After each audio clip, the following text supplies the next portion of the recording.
दरअसल दर्शकों को जल्दी से हम दिखा देते हैं, ड्रग्स गैंग के उस तार को समझाते हैं जिसकी जांच अब एनसीबी करने जा रही है, क्योंकि एनसीबी ने अब केस दर्ज कर लिया है। यकीनन जिन 4 नामों की जानकारी हम आपको दे रहे हैं, जिसमें सबसे ज्यादा अहम हो जाती है रिया चक्रवर्ती और शौविक, और इसके अलावा वो 2 लोग जिनसे लगातार रिया चक्रवर्ती बातचीत कर रही थी। कौन कौन से नशे का जिक्र किया गया है और किन किन लोगों से बातचीत की गई है, यहां पर दरअसल इन तमाम चेहरों के इर्द गिर्द हम आपको बताने की कोशिश कर रहे हैं। जिया साहा, आपको बता दें, जिस तरह से व्हाट्सएप चैट 2017 का अगर हम देखें और उसके बाद का भी लगातार देखें, 2020 के भी तमाम जो व्हाट्सएप चैट सामने आए हैं, उससे ये तो साफ हो रहा है कि दरअसल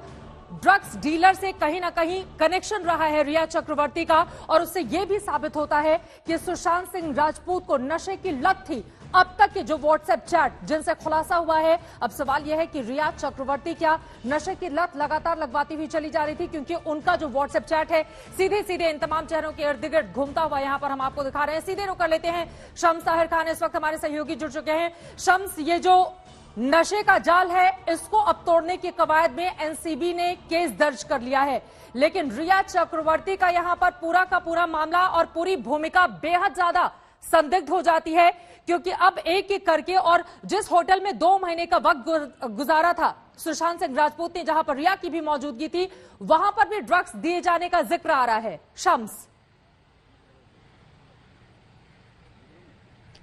देखिए चित्रा, अभी कई नाम सामने आएंगे और मैं आपको और जानकारी दे दूं कि अभी ये झलकियां हैं जो आपने सिर्फ देखी है, जिसको रिट्रीव करने के बाद जो व्हाट्सएप चैट कुछ सामने आए हैं, ऐसे बहुत सारे व्हाट्सएप चैट, और जो मेरी जानकारी है वो ये है कि मार्च के बाद भी ऐसे कुछ व्हाट्सएप चैट्स हैं जिसमें ड्रग्स की बात हो रही है, और 25 मार्च से पूरे देश में लॉकडाउन था, उसके बाद के भी व्हाट्सएप चैट के रिकॉर्ड्स हैं जो बाकायदा ईडी ने एनसीबी को दिया है। तो अभी उसमें बहुत सारे नाम ड्रग्स डीलर जितने भी थे या ड्रग्स पेडलर, उनके नाम ऑलरेडी पहले से ही पता है इन लोगों को कौन कौन है। लेकिन ये सारी चीजें अब एक, और दूसरी सबसे अहम बात आपको बताऊं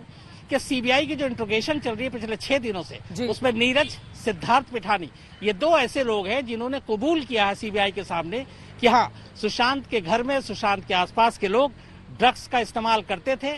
13 जून को भी यहाँ पे ड्रग्स का इस्तेमाल हुआ। ये सारी बातें रिकॉर्ड पर सीबीआई को कलमबंद बयान दिया है जो नीरज जोकुक है और सिद्धार्थ पिठानी ने। तो एक तरफ उधर, दूसरी तरफ व्हाट्सएप चैट से खुलासा, तीसरी तरफ ईडी के पास सबूत, चौथी अब एनसीबी में ये जो एफआईआर है वो दर्ज। तो एक साथ सीबीआई एक तरफ कि आखिर सुशांत की मौत कैसे हुई उस जांच में लगी थी, ईडी अब तक लगी हुई थी कि फाइनेंशियल इसमें क्या क्या इरेगुलरिटीज हुई थी। अब नया जो है ये आ गया है एक ड्रग्स का। तो अभी ये जब जांच